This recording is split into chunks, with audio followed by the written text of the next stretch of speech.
Hi, so I'm just going to show you my favourite little workout that really helps with hip flexors and strengthening the lower back. So in both walking and skiing there's a tendency to dump, so the butt sticks out a little bit and the lower back arches and crunches. So what we want to do with our workout is think about the whole spine and the postural receptors and the energy flowing all the way through the spine. So I'll share with you my two favourite pieces of equipment that I take with me wherever I go travelling. I've a band, but you could just as easily use a little bicycle inner tube and knot it, but that goes around the thighs. And my kettlebell comes everywhere with me. If you haven't got a kettlebell, then just grab a bucket with a few bags of flour in. That'll do the same thing. So two pieces of resources, but you can improvise. So we just get a bit of a warm-up going to start with, focusing on the breath. So in breath, and then on the out breath, release. In breath, bend down, swoop up, out breath, stretch. Two on each side to start with. In breath and sweep. In breath and 3 times this time. 1, 2, 3. In breath. 1, 2, 3. And now just loosen up the hips a little bit, a good old hip roll. Just focusing on a little bit of movement and flow, thinking about lubricating the hip joints. Get your whole body involved. So this is just sort of waking up the spine a little bit. Hello, got a little friend coming to join me. And then the other way. So I'll start with a kettlebell. Now I leave my kettlebell lying around so that as I walk past in the hall or wherever, I can just grab it and do a few swings. So knees nice and soft, heels drop down, and just literally swing it between your legs and lift it up. Stretching out your hip flexors so your little bum cheeks are tightening up. I'm going to do 15 of these. 5. On the out breath, releasing up.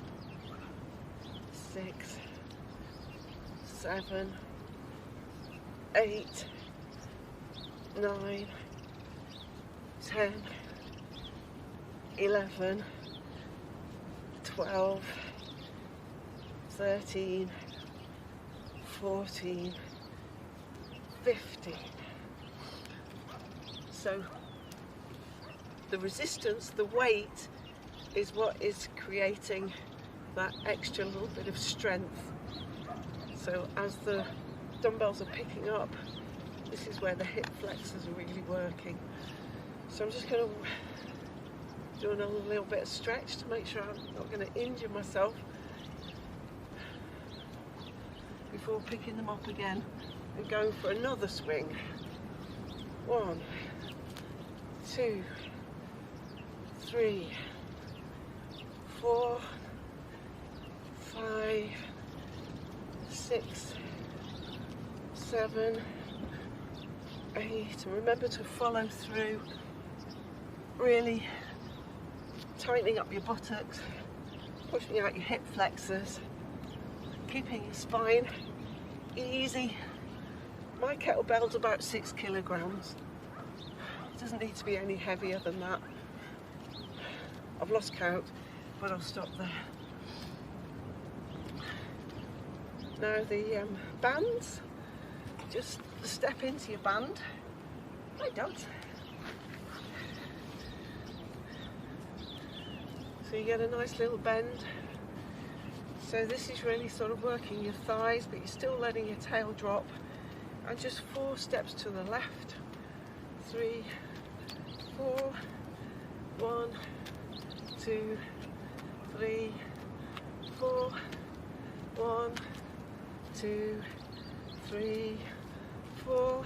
This is really working my thighs now, but I'm thinking about my tail dropping, my spine lengthening. 3, 4, 1, 2, 3, 4. Now while I've got these, I'm going to do some clamshells. So for this, you lie on your side, get your heels together, get yourself nicely supported, and you're just pulling up your knee away from the other knee, just like a clamshell. This is working the abductors, the inner thigh muscles and the outer thigh muscles, and helping to balance out, because most of us women tend to pull our knees together when we're skiing and walking. We're a bit knock-kneed, so it's just working a nice balance for the knees to go out and away. Turn on that side. I'm going to show you my bum now. Hello. 1, 2, 3, 4, 5, 6, 7, 8, 9, 10. 10 more on each side. Little and often, just like snacking.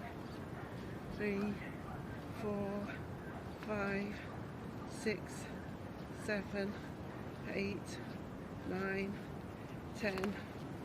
And on the other side again. 1, 2, 3, 4, 5, 6, 7, 8, 9, 10. Now take it over onto your back, so you're in a nice bridge position. And again, working with the breath. So as you breathe in, lift your arms up and lift your bum up. So 1, 2, 3, breathe in. And on the out breath, just lower your spine, vertebrae by vertebrae. Breathe in. And lower your spine down gently, vertebrae by vertebrae, with the out breath. So really focusing on the out breath, releasing. Breathe in. And breathe out. Breathe in, pushing the hips up. And hold it this time for a full round of breath. And then out breath, releasing down.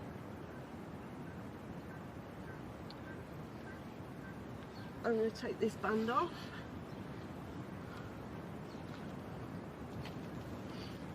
And just going to roll onto all fours. Make sure that your hands are directly below your shoulders and your knees are lined up with your hips. And we're going to do a balancing table. So focus on your spine lengthening. Make sure that your head drops so that everything's got integrity. And then on the out breath, in breath, sorry, opposite arm, opposite leg. And on the in breath, release, out breath, sorry. In breath, that's it. Out breath. In breath, out breath. In breath, out breath. In breath, out breath. And then swap sides. In breath, out breath. In breath, out breath. In breath, out breath. In breath, out breath. And then just lift your knees up into a good old downward dog with all these other downward dogs joining me. And just stretch out your calves. Pedal, a little bit of pedaling. And hop and a skip forwards towards your hands. And a nice slow roll up. So that's just my little 2 minutes little workout. I call it exercise snacking, and it's realistic. It's great if you've got the time to go to the gym, but if you've got these tools around you, at any point you can just do a little bit, little and often, in between your walking, cycling, and having a good couple of hours of, you know, just nice, gentle cardio. You know, just it's a little bit like chopping wood and fetching water. It's what we used to do. We used to chop wood, fetch water. So we used to do little bits of exercise, and we're less likely to injure ourselves. So you'll hear more from me, but this is all for now. Thanks for watching.